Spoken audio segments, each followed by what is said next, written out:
Hi friends, एसआईसीटी education में आपका स्वागत है। दोस्तों, जैसे कि आप जानते हैं हमने पिछले साल जो है यूपीएसआरएम पर बहुत ढेर सारी वीडियोस अपलोड किए थे। एक क्रम बाई क्रम हमने जो है वीडियोस अपलोड किए थे और उसमें हड़ताल को लेकर जो है बहुत ढेर सारी वीडियोस थी। हमने कवर किया था एक एक चीज़, एक एक पॉइंट पर हमने वीडियो जो है अपलोड किया था।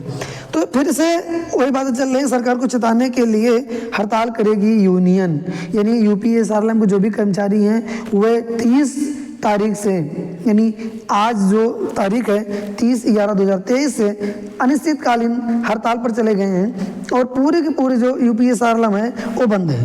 यानी इको गार्डन में इनका धरना चल रहा है। जो भी सरकार को चेताने के लिए इन्होंने ये कहा है कि चूंकि इनकी मांगे रही हैं बहुत ढेर सारी, वो मांगे पूरी नहीं की गई। इन मांगों को सरकार ने कई बार मांगा भी, पिछली 2-3 बार हड़ताल हो रही है इनकी।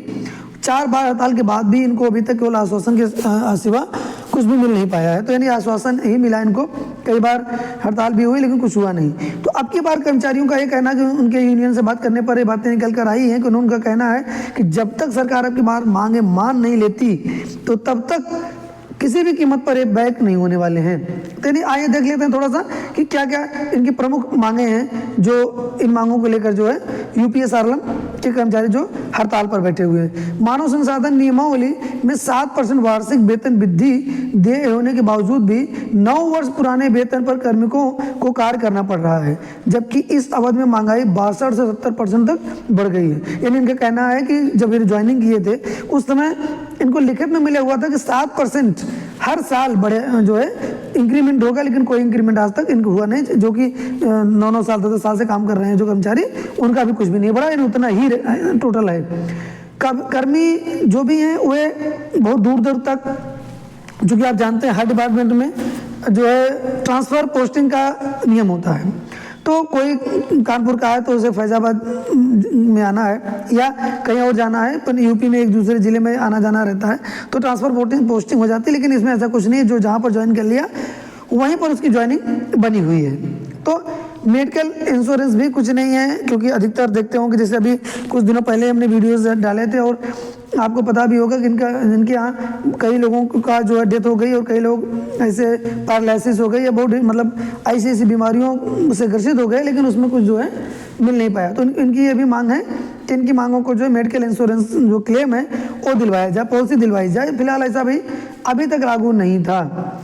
मानव संसाधन नियमावली में दे जीवन बीमा संबंधी जो लाभ है वो भी इनको अभी तक मिला नहीं है। इसके अलावा जो है इनके कई भत्ते मिलते थे, जैसे चाइल्ड केयर भत्ता, मोबाइल भत्ता, लैपटॉप भत्ता, और ये सब भत्ते बंद कर दिए गए जो है एक पत्र के माध्यम से। तो सरकार का चूँकि, लेकिन जबकि ज्वाइनिंग हुई थी तो ज्वाइनिंग के समय कहा गया था कि ये सभी भत्ते आपको मिलेंगे। कुछ दिनों तो मिला भी है, ऐसा नहीं है, लेकिन बीच में जो है बंद कर दिया गया। कुछ पत्र का हवाला देते हुए जो है कि वित्त विभाग के द्वारा पत्र लाए गए थे और उन पत्रों को लाते हुए इन चीज़ों को बंद कर दिया गया। तो इसलिए भी इन लोगों की मांग है कि ये जो कि भत्ते पहले मिलते थे इनको अचानक से बंद कर दिया गया, जो कि फिर से शुरू किए जाएँ।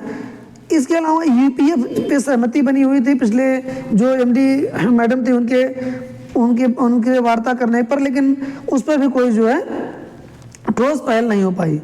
और इसके अलावा भी आप जानते हैं कि जो कर्मचारी हैं अब एक ब्लॉक पर जो है 7-7, 8-8 कर्मचारी स्वीकृत हैं, जिसमें बीएमएम, उसके अलावा अब तो सीनियर बीएमएम की भी पोस्ट आएगी अगर वैकेंसी आएगी तो।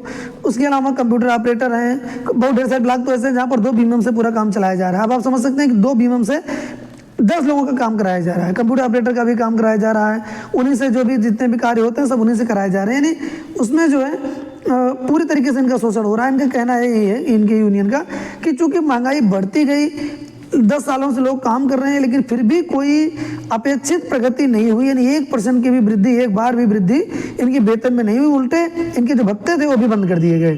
तब आप समझ सकते हैं कि कितनी विकट परिस्थितियां हैं। कोई 200-200, 300, 400 किलोमीटर दूर रहकर फैमिली के साथ रह रहे हैं। अब 25,000 रुपये अगर एक बीमा को मिल रहा है तो 25,000 रुपये में किस तरीके से जो है इनका खर्च चल सकता है। तो इस पर भी जो है इनका कहना है कि हमारी मांगे यही है कि जो भत्ते थे हमारे बंद कर दिए गए उनको किसी तरीके से फिर से लागू किया जाए। और अनिश्चितकालीन इको गार्डन में धरना चल रहा है, धरने पर पूरी तरीके से जो कर्मचारी हैं वो बैठे हुए हैं। उनका कहना है कि हम किसी भी रूप में अब की बात, चाहे हमको हटा दें या हमारे ऊपर कोई कार्रवाई कर दें, कुछ भी कर दें, हम पीछे हटने वाले नहीं हैं, बैक होने वाले नहीं हैं। तो फिलहाल के लिए ये ताज़ा जो भी इसमें अपडेट होगी आपके लिए हम लेके आते रहेंगे।